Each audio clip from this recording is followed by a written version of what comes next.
rasanya tidak akan habis kita eksplor, terutama di bidang pertanian, karena tanahnya yang subur dan udaranya yang segar, termasuk yang akan kita ulas pada episode kali ini, yakni budidaya kentang yang merupakan salah satu jenis tanaman umbi-umbian paling laris di pasaran.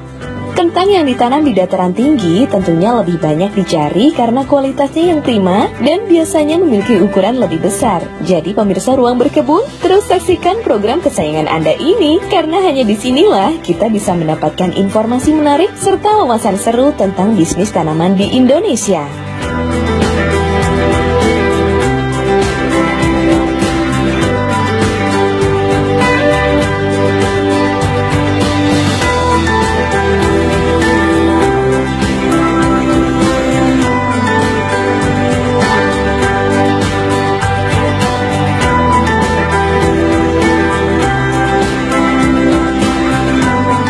Halo pemirsa, bersama saya Bu Heri sebagai petani kentang Dieng.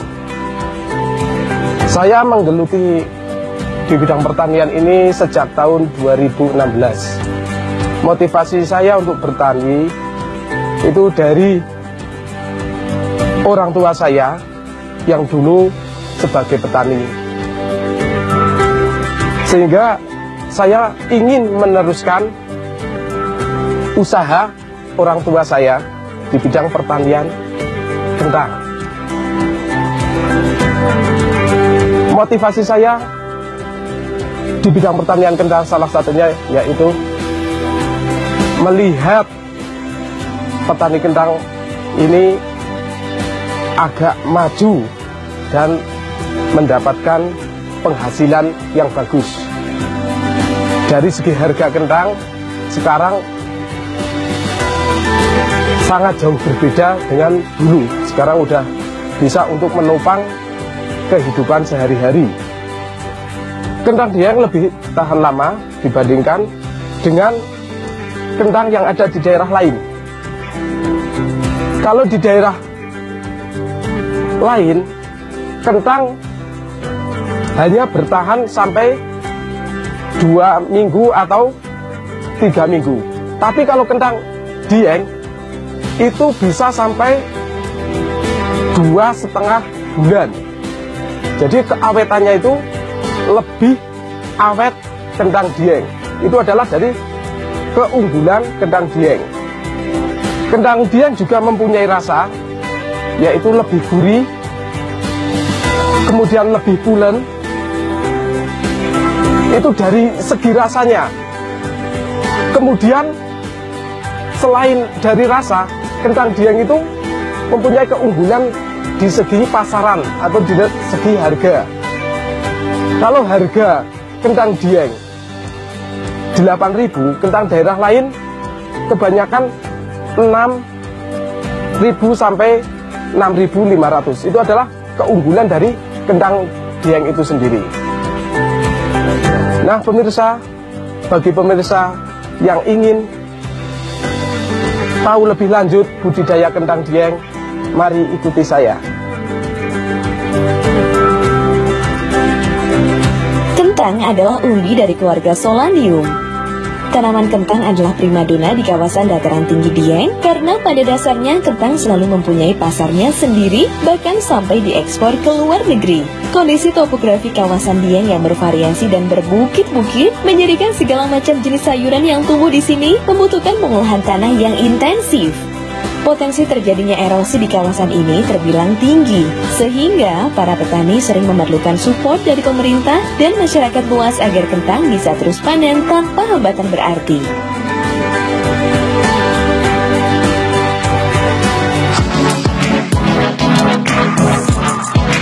Wujudkan bersama IndiHome.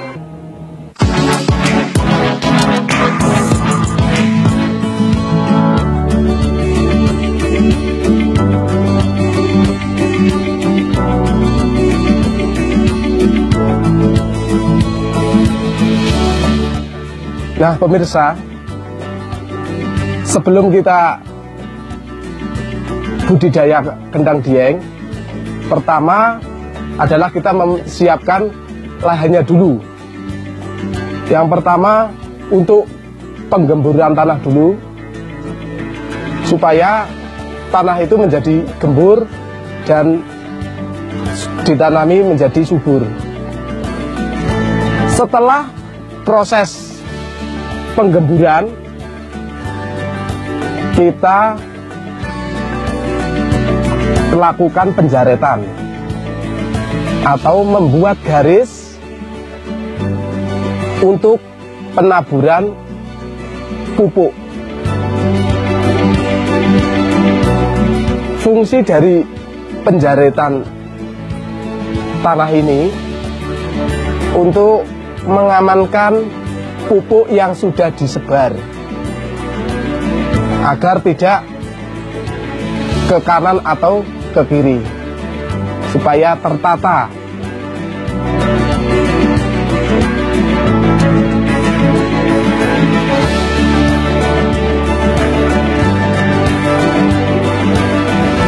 Nah, setelah membuat jaretan seperti ini, langkah selanjutnya yaitu pemupukan dengan pupuk kandang.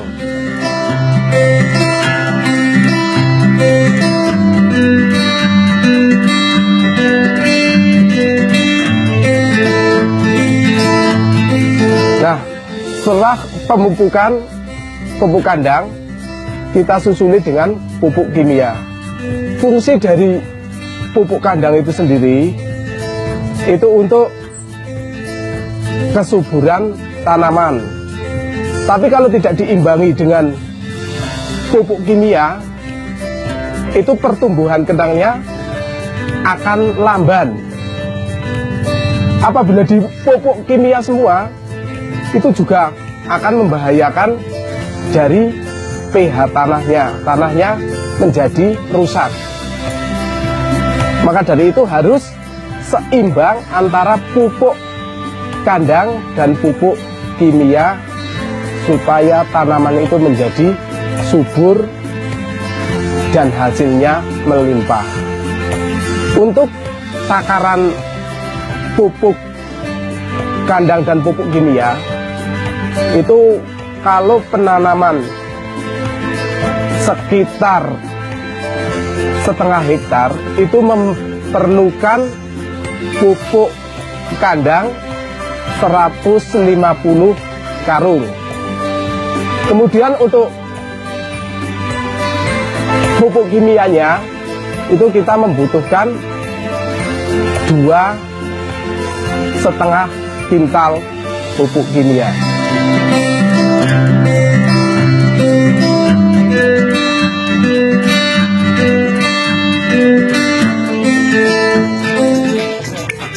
Nah, setelah kita melakukan pemupukan, terus kita buat kenungan atau penutupan pupuk supaya menjadi gundukan. Nah, gundukan ini berfungsi untuk mempermudah penanaman dan perawatannya supaya hasil dari penanaman nanti atau buah kentangnya itu lebih besar dan maksimal, tidak terkena sinar matahari dan tidak menjadi berwarna hijau. Nanti akan lakunya lebih baik. Kalau berwarna hijau itu nanti tidak laku di pasaran. Jarak gundukan satu dengan gundukan yang lain itu 60 cm. Kalau lebih besar itu lebih bagus, karena untuk panennya itu lebih besar buah kentangnya.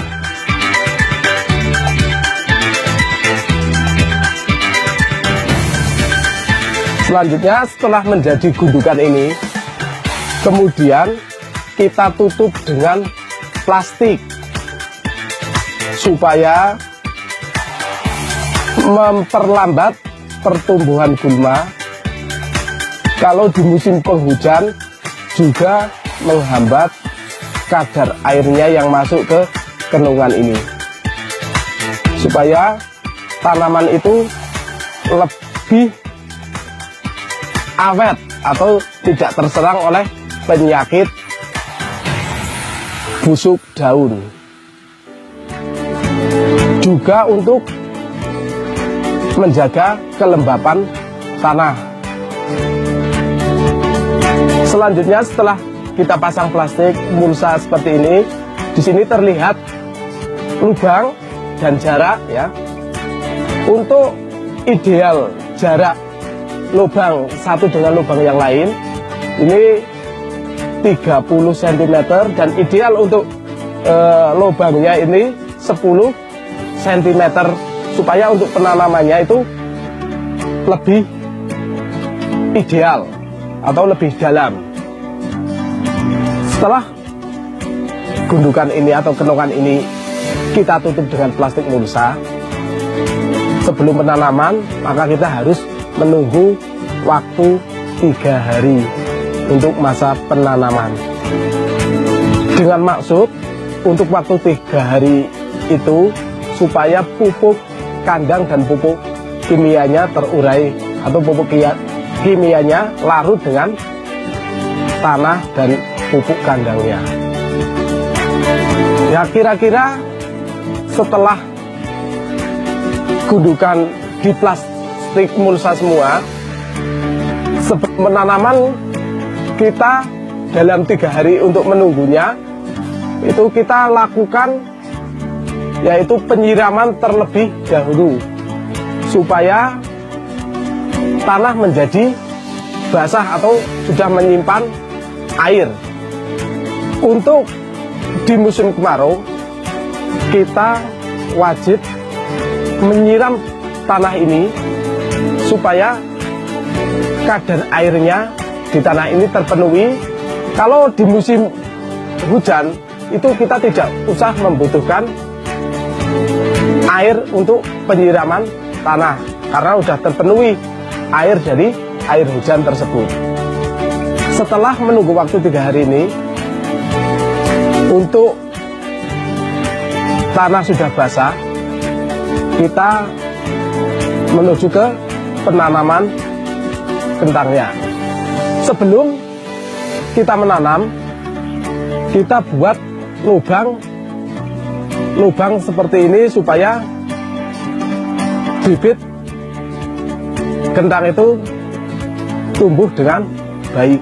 Kemudian paling bagus masa penanaman itu sebenarnya adalah di bulan Mei, sehingga panennya itu sudah melaju ke bulan Juli. Karena di bulan Mei masih banyak hujan, tapi curah hujannya sudah tidak lebat seperti bulan Januari atau Februari, sehingga tanaman itu menjadi kokoh dan menjadi lebih bagus.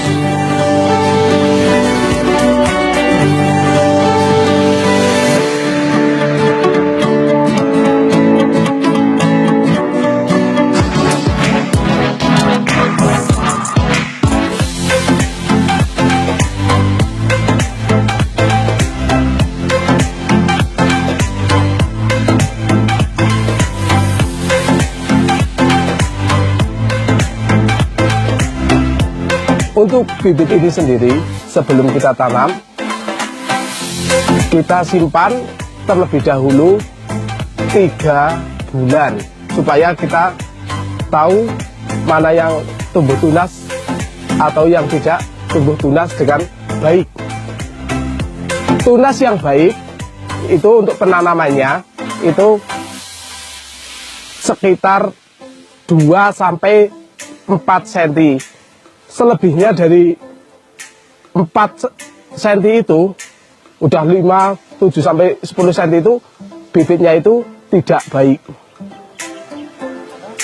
Untuk penanaman bibit kentang yang baik itu ditanam pada waktu mendung atau matahari tidak terlalu panas, supaya tunas ini tidak layu atau tidak kering. Bahkan tanaman ini kalau tunasnya mengering itu bisa tidak tumbuh atau mati.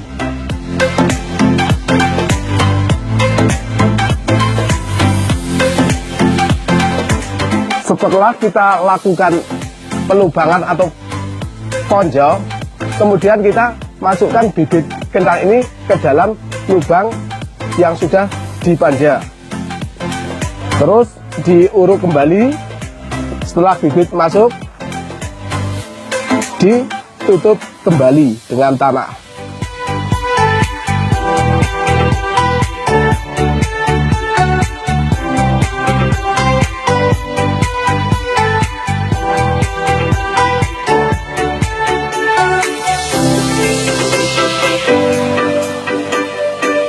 Setelah bibit kentang kita tanam, terus kita menunggu selama 20 sampai 25 hari supaya bibit kentang yang sudah tertanam akan tumbuh batang. Kemudian selama menunggu bibit kentang itu tumbuh, kita lakukan penyiraman terlebih dahulu di musim kemarau. Kalau di musim hujan kita tidak usah menunggu penyiraman karena tanahnya sudah basah. Sambil menunggu, selain pengairan, kita juga membersihkan gulma-gulma yang di sekitar media tanam.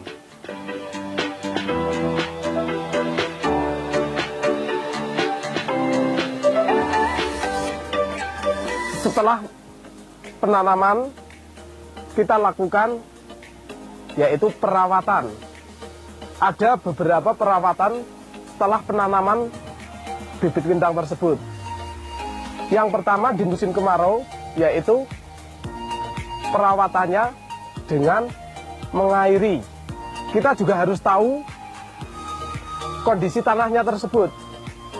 Kalau tanahnya kering, maka harus kita siram. Tapi kalau tanahnya lembab, itu tidak usah disiram. Karena sangat berpengaruh kepada tumbuhan. Apabila kebanyakan air, apalagi sampai tergenang, itu akan mengakibatkan kebusukan pada tanaman kentang tersebut. Bisa busuk dari daunnya, bisa busuk dari bijinya. Maka dari itu, kita lakukan penyiraman dengan teliti, dengan kondisi tanah yang ada. Kemudian penyiraman yang bagus itu, yaitu pada pagi hari atau sore hari, biar tanah itu cepat basah. Penyiraman ini, yang dimaksud dengan penyiraman ini adalah mengganti bibit kentang yang sudah ditanam tapi tidak tumbuh atau busuk. Jadi kita ganti kembali dengan bibit yang baru yang sudah bertunas. Masa penyiraman tersebut itu maksimal umur 1 bulan. Itu sudah terlihat tumbuhnya bagus atau tidak. Kalau yang busuk terus kita ganti dengan bibit yang baru. Perawatan selanjutnya yaitu pengendalian hama dan penyakit. Untuk perawatan pengendalian hama dan penyakit, kita lakukan dengan cara penyemprotan, yaitu dengan menggunakan fungisida dan insektisida, supaya tanamannya itu lebih bagus dan lebih sehat. Karena berpengaruh sekali kalau penyakit itu akan menggagalkan panen. Karena sebelum usia panen itu tumbuhan kentang akan kering atau akan mati terkena penyakit yang biasa. Penyakit menyerang kentang itu adalah lalat. Perawatan selanjutnya itu adalah perawatan tanah dengan cara merotasi tanaman kentang ke tanaman yang lain. Suatu contoh untuk rotasi penanaman tanaman lain bisa kita tanami dengan tanaman kubis atau wortel yang hidup di daerah sini. Atau bisa juga kita tanam dengan daun bawang atau yang sering dinamakan dengan loncang. Nah, itu dengan cara merawat seperti itu atau rotasi penanaman seperti itu, tanah akan terjaga pH-nya. Karena kimia yang terkandung di dalam tanah itu bisa terserap oleh tumbuhan wortel atau tumbuhan kubis atau tumbuhan daun bawang atau yang dinamakan dengan loncang.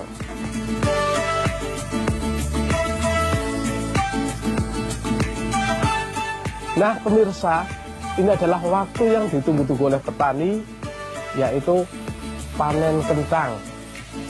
Nah, panen kentang ini berumur sekitar 90 hari sampai 120 hari. Karena kalau terlalu dini atau terlalu tua itu juga tidak bagus. Kalau yang terlalu dini itu panennya, buahnya itu akan mudah rusak, yaitu kulitnya mudah lecet, itu terkena apapun, goresan sedikit aja lecet. Kemudian kalau pemanenan yang terlalu tua itu juga nggak bagus, karena resiko pemanenannya itu buahnya busuk. Dari penanaman bibit kentang yang sejumlah 500 biji itu bisa menghasilkan kentang 300 kilo sampai 350 kilogram per 500 biji kentang. Ini ciri-ciri panenan kentang yang bagus adalah seperti ini. Nah, ini jadi kentangnya itu banyak yang besar dibandingkan yang kecil. Kalau panenannya jelek itu banyak yang kecil daripada yang besar. Jadi untuk nilai jualnya itu nggak ada kalau kecil-kecil seperti ini. Kentang mengandung karbohidrat yang tinggi, mengandung vitamin C yang dapat menjaga kondisi tubuh, dan potasium yang dapat mengurangi kolesterol, serta mengatur pH dalam tubuh. Bahkan, kulit kentangnya pun punya manfaat juga, yaitu membantu memenuhi kebutuhan serat, serta kaya akan vitamin B6 yang bermanfaat untuk membantu proses pencernaan. Kalau mau budidaya kentang dieng yang bagus seperti apa, ini adalah tips saya. Yang pertama adalah pemilihan kualitas bibit yang bagus. Itu yang pertama. Kemudian yang kedua yaitu untuk perawatannya. Perawatannya itu lebih dimaksimalkan supaya hasilnya lebih bagus. Yang ketiga yaitu pengolahannya. Ya jangan cuma kita biarin seperti pengolahan biasa, tapi dimaksimalkan untuk pengolahannya. Jadi hasilnya akan maksimal seperti ini. Nah pemirsa, apabila ingin tahu lebih lanjut tentang budidaya kentang dieng, bisa datang ke tempat saya. Bisa datang ke desa tertinggi di Pulau Jawa, yaitu Desa Sembungan atau yang terkenal dengan sunrise-nya Bukit Sikunir. Atau bisa buka atau inbox lewat Facebook, yaitu dengan nama Bu Heri Kanaya. Nah pemirsa, itu sekilas informasi dari budidaya tanaman kentang dari saya. Semoga bermanfaat, menginspirasi Anda semua untuk berbudidaya kentang dieng. Salam petani. Yes. Pemirsa Ruang Berkebun, budidaya kentang memang membutuhkan waktu yang tidak sebentar dan harus memikirkan biaya perawatan yang tidak murah. Namun, perjuangan dan proses demi proses kita belajar tentunya akan memperoleh hasil yang sepadan jika kita percaya. Sampai jumpa di episode selanjutnya. Salam budidaya dan selalu peka dengan kekayaan asri alam Indonesia.